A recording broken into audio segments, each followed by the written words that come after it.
Il y a de bonnes raisons de croire que nous sommes face à un effondrement potentiel de la confiance dans les monnaies et notamment le dollar américain. Et le risque s'étend à l'ensemble du système monétaire international. Et vous devez prêter attention, le système monétaire international est basé sur le dollar. Et si le dollar disparaît, le système entier disparaît. Et quand le système disparaît, la richesse de beaucoup de gens va également disparaître. Il ne s'agit pas d'une déclaration provocatrice. Le système monétaire international s'est en fait effondré 3 fois au cours des 100 dernières années. En 1914, en 1939 et 1971. Ce serait donc le 4e effondrement en 100 ans, ce qui n'est pas si rare. Et quand le système monétaire s'effondre, ce n'est pas comme si c'était la fin du monde. Nous n'allons pas tous vivre dans des grottes et manger des boîtes de conserve et tout ça. Non, ce qui se passe, c'est que les grandes puissances commerciales et financières vont se réunir. Elles s'assoient et modifient les accords financiers. Elles modifient toutes les règles du jeu de la finance internationale. Et puisque nous pouvons voir l'effondrement arriver, nous devons tous nous poser cette question extrêmement importante. Dans la perspective d'un effondrement, si tous les accords sur le système financier mondial ont été modifiés par les puissances, à quoi ressemblerait le système monétaire international de demain? Tous ceux qui anticipent ce scénario vont probablement se faire une tonne d'argent. Moi, je vous propose 4 scénarios. On aura premièrement le concours de plusieurs monnaies qui vont chacune assurer une partie des échanges internationaux. Deuxièmement, on aura une situation terrible pour beaucoup de gens, situation dans laquelle la Banque mondiale va se mettre à imprimer une monnaie qui sera utilisée partout dans le monde. Troisièmement, on reviendra à un actif sûr, qu'est l'or, grâce à l'étalon or. Et quatrièmement, on aura l'incertitude de l'effondrement économique qui sera suivi par quelque chose de pire. En 2000, 70% des transactions internationales étaient faites en dollars américains. Aujourd'hui, ce chiffre est passé à 60% et il a tendance à baisser. Alors imaginez un monde où le dollar US descend en dessous des 50%. Peut-être 45 ou 40%. L'euro, le dollar australien et le dollar canadien ont été récemment admis par le FMI comme monnaie de réserve officielle, car ils jouent un rôle plus important. Et nous nous retrouvons dans une situation où nous allons avoir tout un tas de monnaies de réserve. C'est une solution d'ouverture, où toutes les monnaies sont amenées à concourir dans les échanges internationaux. Mais cette solution ne marchera pas. C'est instable parce que les monnaies comme l'euro ou le dollar n'ont pas d'ancrage. Il n'y a pas un actif réel comme l'or qui garantit leur valeur. Et c'est une situation dans laquelle, au lieu qu'une banque centrale se comporte mal, vous en aurez 5, 6 ou 7 qui vont mal se comporter. Cela exacerberait la guerre des devises au lieu de l'atténuer. Voici ce que préfèrent les élites. Et quand on dit élite, cela ressemble à une sombre et profonde théorie du complot. Mais vous savez, ce sont les ministres des Finances, les secrétaires du Trésor, les universitaires, les banquiers centraux et autres décideurs politiques. Ces élites veulent les DTS, qui sont les droits de tirage spéciaux. Ils sont compris par très peu de gens, mais ils sont incroyablement simples. Pour le comprendre, il faut savoir que la Banque centrale a une presse à imprimer. Elle peut imprimer des billets de banque. La Banque centrale européenne a une presse à imprimer. Elle peut imprimer des euros. Pareil pour la Fed aux US, qui peut imprimer des dollars. Et le FMI, le Fonds monétaire international, a aussi une presse à imprimer. Ils peuvent imprimer ces fameux DTS. C'est une monnaie mondiale. Et ils peuvent imprimer autant qu'ils veulent pour le distribuer à qui ils veulent. Ils peuvent gonfler, regonfler et reliquéfier l'économie mondiale. Le FMI a en fait un plan sur 10 ans pour faire de ces DTS la monnaie de réserve mondiale. Ce n'est pas un secret. Vous pouvez le trouver sur leur site web. Le Trésor américain a obtenu l'autorisation de fournir 100 milliards de dollars au FMI. Cette loi a été adoptée en 2009. Alors qu'a fait le FMI avec cet argent? Eh bien, si vous regardez le total des prêts du FMI, les lignes de crédit, etc., 91% de tous les prêts et avances du FMI sont allés renflouer l'Europe ou le Mexique. Seulement 9% sont allés au reste du monde. Alors que cet argent concernait principalement les économies de marché en développement et émergentes. Vous ne voyez pas l'Indonésie, l'Inde, le Brésil, la Thaïlande, la Malaisie recevoir plus de 9% de l'argent du FMI. Cet argent a essentiellement servi à renflouer l'Europe. Le troisième scénario concerne l'étalon or. Tous les étalons or sont une relation entre le papier-monnaie et l'or. Mais vous devez vous poser quelques questions lorsque vous mettez en place un étalon or. La première est de savoir quelle est votre définition de l'argent. Car nous avons différentes catégories de l'argent, entre le M0, M1, M2. Ce sont des définitions techniques, elles sont toutes différentes. Donc vous devez choisir l'une d'entre elles pour être votre monnaie. La deuxième question est de savoir quel est le taux de réserve approprié Et combien de grammes par étalon or faut-il pour garantir tout le papier-monnaie? L'Angleterre a pratiqué un étalon or très efficace au 19e siècle. 20% de l'argent aux États-Unis, pendant la majeure partie du 20e siècle, ont été soutenus par l'étalon or à hauteur de 40%. L'histoire montre donc que vous pouvez avoir 20 ou 40% de garantie, et que cela fonctionne très bien. Quelles sont les nations incluses? Les États-Unis pourraient le faire seuls, mais ce serait une erreur, car si nous avions un étalon or, un dollar garanti par l'or, et que les USA se mettaient à le faire tout seuls, toutes les autres monnaies seraient exclues. Et de fait, toutes les autres devises dans le monde seraient essentiellement sans valeur.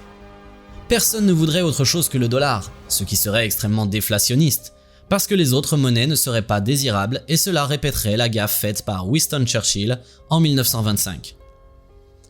Quel pays a plus de quantité d'or dans son bilan? Si vous prenez les 17 membres du système monétaire européen, ceux qui utilisent l'euro, ils ont 10 000 tonnes d'or. Les États-Unis ont 8 000 tonnes. Le Fonds monétaire international a environ 3 000 tonnes. Vous avez ensuite la Chine, la Suisse, et ça s'arrête là. La bonne nouvelle pour les États-Unis et l'Europe, c'est qu'on a encore tout l'or. Et je pense que, s'il y a une nouvelle conférence monétaire internationale, on aura de loin la plus grande voix. La Chine n'est pas transparente, ce qui fait que l'or chinois de 1000 tonnes est probablement plus proche de 4000 tonnes. Nous le saurons probablement dans un an, quand ils mettront à jour leurs chiffres. La Chine s'est donc offert un très grand siège à la table. Pour l'argent du monde entier, le M1 global, avec une garantie de 40%, on aura environ 7000 $ l'once d'or. C'est ce que le prix de l'or devrait être pour soutenir la masse monétaire sans déflation. 7000 $ est donc le prix de l'or sans déflation. Mais le scénario d'effondrement qui est aussi terrible semble le plus probable. Par une combinaison de vœux, de déni, de retard, d'incompréhension ou des statistiques faussées, le risque et la mauvaise politique vont probablement provoquer un effondrement. Auquel cas, la réponse prendra la forme d'ordre exécutif. Et dans ce cas, on aura probablement encore plus d'agitation sociale. Voici pourquoi. Nous avons de l'inflation et de la déflation en même temps, deux réalités opposées qui se produisent en même temps. La déflation est naturelle, c'est ce qui arrive dans une dépression à cause du désendettement. C'est quoi le désendettement? Eh bien, si vous avez des dettes et que vous avez également des actifs, que vous décidez de vendre vos actifs pour rembourser vos dettes, quand vous vendez vos actifs, ça a tendance à faire baisser le prix. Vous vendez et vous remboursez votre dette. Le scénario est que le prix baisse et vous entrez dans un cycle de déflation de la dette jusqu'à ce que vous ayez tout liquidé et que les prix touchent le fond. Et ce cycle peut durer très longtemps. Mais en s'opposant à ce que l'inflation provienne des choix politiques, ce qui se passe réellement, c'est que nous avons une sorte de déflation théorique de 5% et une inflation théorique de 5%. La déflation due au désendettement, l'inflation due à la politique. Et elles se poussent l'une contre l'autre et s'annulent. Et ce n'est pas stable. Vous avez ces deux forces et l'une d'entre elles va l'emporter. Elles vont se briser et elles peuvent se briser dans les deux sens. Il pourrait y avoir une inflation beaucoup plus rapide ou une déflation beaucoup plus grave. La politique monétaire peut-elle s'en sortir? Voici l'énoncé de base de la théorie de la quantité d'argent qu'on apprend en macroéconomie. L'équation est MV égale PQ. M est la quantité de monnaie, V, sa vitesse de circulation, P, le niveau des prix, et Q est le volume des produits échangés au cours d'une période donnée. La vitesse ou encore la vélocité est juste la rotation de l'argent.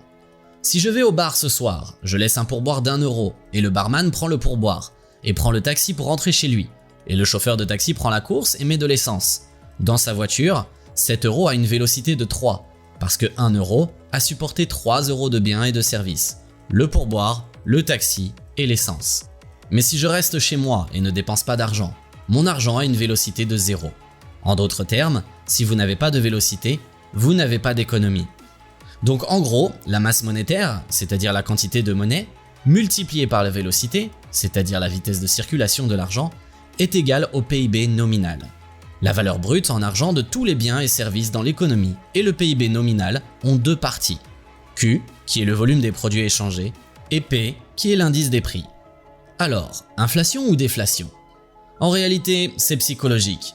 Les leaders doivent essentiellement nous mentir. Ils doivent se livrer à de la propagande pour infléchir la courbe de vitesse afin de vous inciter à dépenser plus d'argent que vous le faites actuellement, de manière à obtenir la croissance nominale dont ils ont besoin pour rembourser les dettes. Alors, comment infléchir la courbe de vélocité? Quelle est la politique à suivre ici? C'est un exercice de propagande. Ils ont deux outils. Le premier est le taux réel négatif, et on parle de taux réel négatif lorsque l'inflation est supérieure au taux nominal. C'est bien parce que si vous êtes un emprunteur, vous remboursez la banque en argent moins cher. En gros, c'est la banque qui vous paie pour être un emprunteur. C'est une incitation très puissante à pousser les gens à emprunter. L'autre chose qu'ils veulent faire est de délivrer un choc inflationniste. Si je vous promets 2% et que je vous livre 2%, il n'y a pas de changement de comportement. J'ai exactement répondu à vos attentes. Donc il n'y a aucune raison pour que vous changiez votre comportement. Mais pour changer votre comportement, ce que je dois faire, c'est vous mentir. Je dois vous dire 2% et vous livrer 3%. C'est donc un choc. Maintenant vous vous dites « Oh, l'inflation est hors de contrôle.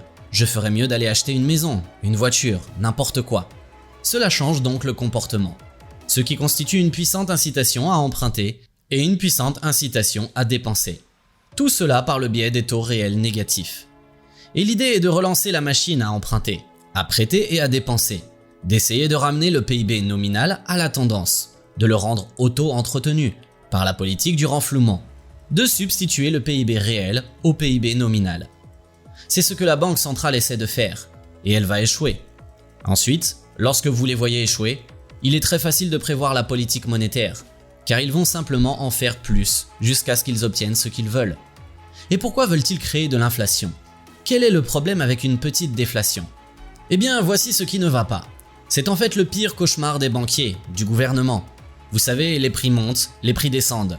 Vous avez soit de la croissance ou de la décroissance. Cela semblerait être le processus économique normal. Mais la vision du gouvernement de l'inflation et de la déflation est asymétrique. Ils doivent produire de l'inflation. Ils ne peuvent pas supporter de la déflation. Et la raison est diabolique. Imaginez que vous avez 100 000 € par an et que votre patron vous donne une augmentation de 10 000 € et que les prix des produits augmentent ou restent constants, mais ils ne baissent pas. Donc, vous venez d'avoir une augmentation de 10 000 € de votre niveau de vie réel. Mais alors, le gouvernement arrive, il prend la moitié, il prend 5 000 et vous n'avez plus que 5 000 de plus. Maintenant, imaginez le cas inverse. Vous gagnez 100 000 par an et vous n'avez ni une augmentation ni une constance des prix. En fait, ici les prix baissent de 10% et vous avez la même augmentation de 10 000 € de votre niveau de vie. Votre salaire n'a pas changé, mais le prix de tout ce que vous avez acheté a baissé. Vous êtes donc mieux loti. Parce que maintenant, vous pouvez garder la totalité des 10 000 €, parce que le gouvernement ne sait pas comment taxer la déflation. Il ne sait pas comment taxer la baisse des prix. La déflation peut donc augmenter le niveau de vie réel des gens, mais les gouvernements ne l'autorisent pas, parce qu'ils ne peuvent pas la taxer. Elle détruit leurs recettes fiscales.